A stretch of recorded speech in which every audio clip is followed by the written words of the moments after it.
has come to belong, believe, become, that we may stand witness to the grace that we are blessed in these days when many ang pinakasentro sa atong misyon mao gyud ang pagdala sa tanang tao ngadto sa langit. From the church, blinded by the glitters of the world, pursuing what is fleeting, we are all called to reach out. Jesus Christ gives his best for us.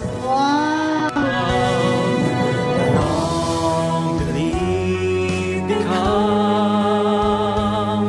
one vision and mission of love. Long believe, become one church, one faith, one mission in love.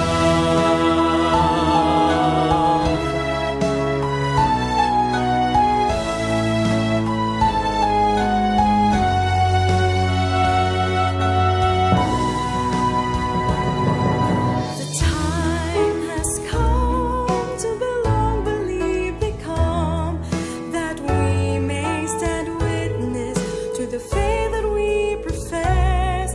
In these days when many are unbelieving of the message of love, in these days when many do not hear and heed the gospel of love, we are all called to seek out our brothers and sisters. Kanang magsigi kag tan-aw sa sala sa imong isig katao, mura ka og nakakitag puling sa imong isig katao, pero ang troso naa sa imong mata.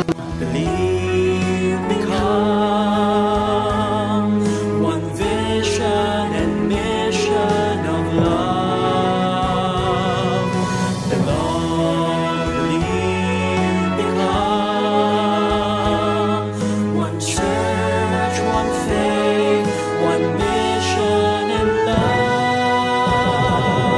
May His love compel our hearts to love, set our souls on fire, inspire us, enrich us, impel us all to love.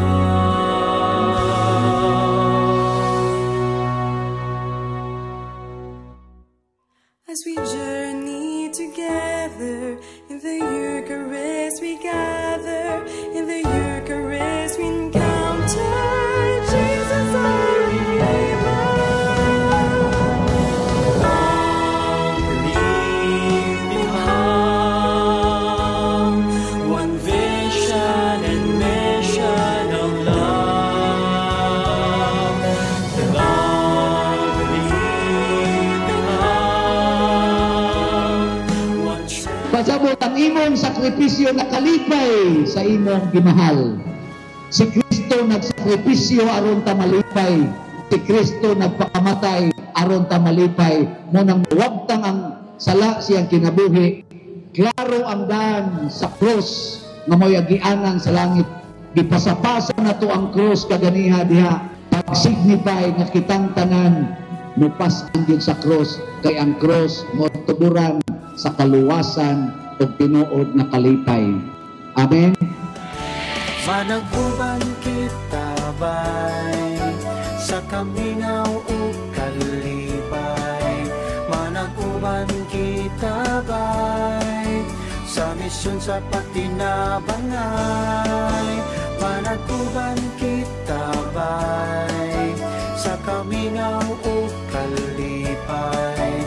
Managbuban kita bay sa misyon sa patinabangay.